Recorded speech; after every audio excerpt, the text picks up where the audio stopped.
Okay, there's a question here from somebody else that, just going off the subject of the tournament for a second, your name's Team Dobb.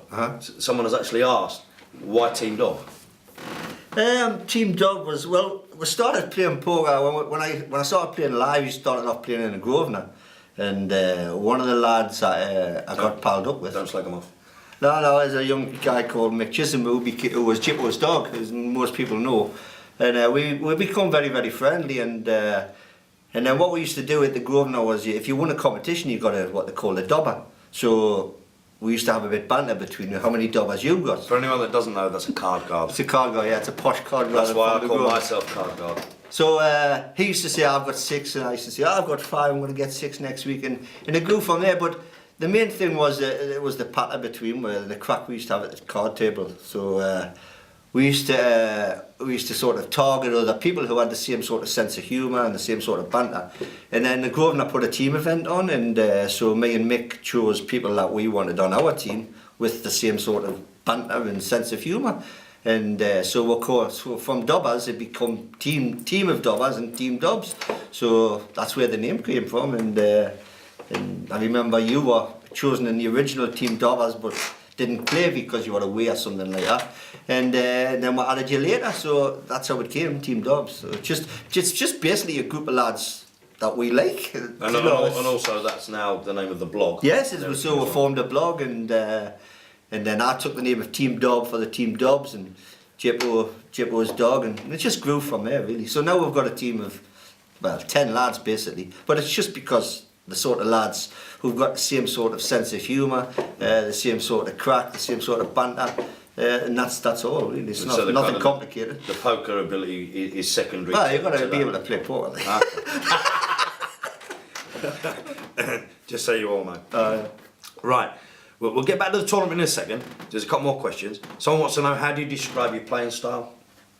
Playing style? Don't give too much away though, you know, because you have an image. Everybody puts me in the rock category, but I'll just leave it at that then, because if I describe exactly how I play, it gives too much away. Yeah, but I think anybody that knows you properly will understand. I think that your playing style is adaptive to the situation and the game that you're in at the time. And people that watched from 20 runners down at the weekend will understand that you have a lot more to your game than just being a rock and sitting there and waiting. Without saying too much more. No, you're wrong. I'm just a rock. I only play four hands. That's fine. Aces, kings, queens. Aces, kings, go. That's correct. Okay, right, fine.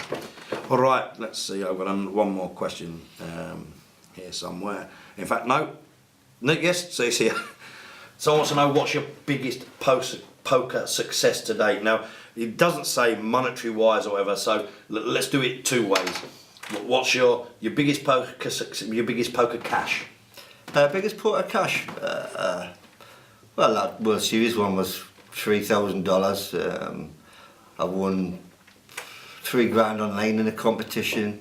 I don't really play for the money, to be honest. I don't enter competitions for the monetary values. It's because it's other things. I mean, I even enter competitions for the fact of, it's just trying to take them down and test your own ability against better players and stuff like that. Okay. I played 3G UK PTs, and you get the cream of the UK in there. So definitely. Things like that. But I enter competitions for various reasons. I mean, it's like the Forum Challenge, trying to go as deep in that for our team. The league we had where there was a GUK PT seat at stake.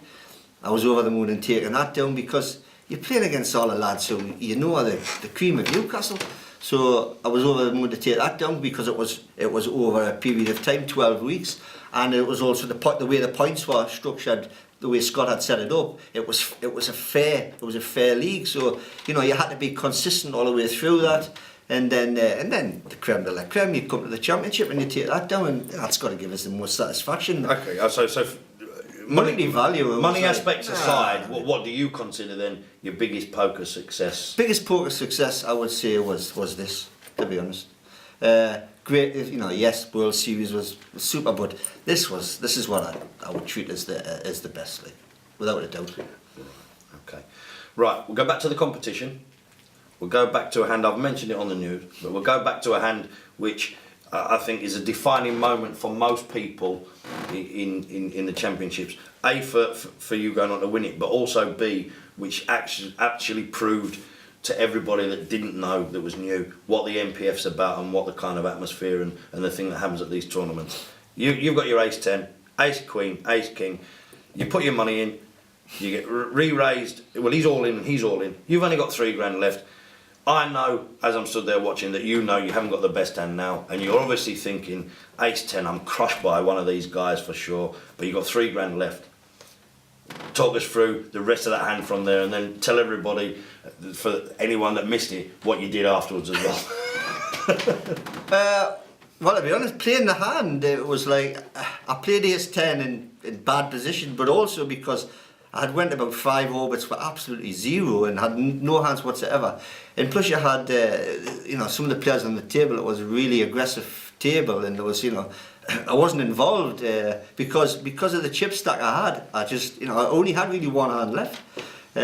So anyway, I eventually played the ace 10 and I probably overbet it, to be honest. But soon as Lozzie, who was in the small blind, chipped all in, what I did say before Trev put his chips in was, well, that's me out because I've never ever beat you in a race in the 3 times I've played him. And then what happens after that was Trev chips his in, so I know I'm behind.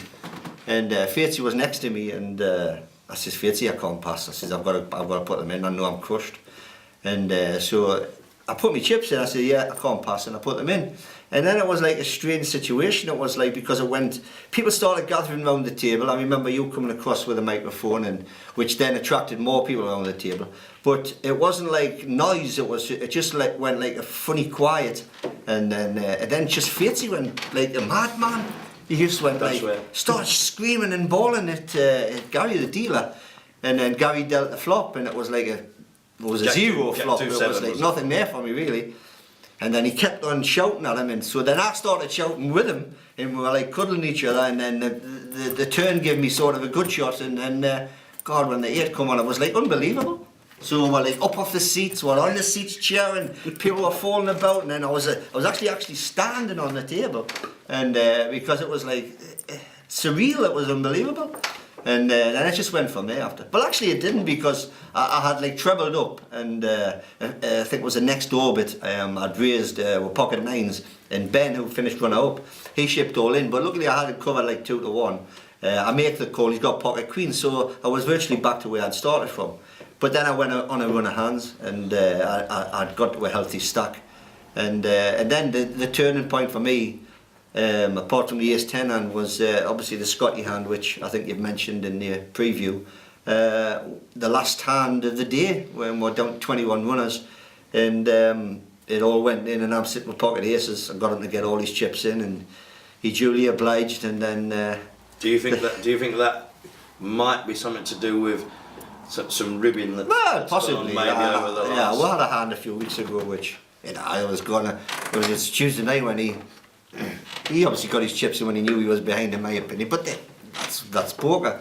And but I also thought when I re-raised him, I really did think he was going to be popped back. Like, I think it was, whatever. He's the only guy that will know why. But anyway, and he popped back, and I couldn't get my chips in quick enough, obviously. Caught fire. But then 2 diamonds on the flop, and it was sweating.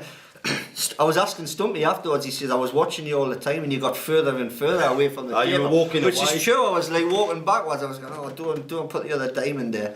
And I think it was the 2 of hearts on the turn. And then as I like turned away, I could see the river card coming over, and I could see it was black, so I knew I'd won. And that gave me. I knew that was the chip leading, and I knew I had a big stack. And then when I checked everybody else's stacks after that, I had 143,000 actually. The nearest one to you on that night was 99,000. I think so. You had like a 1.5 to 1 chip lead on the rest of the field.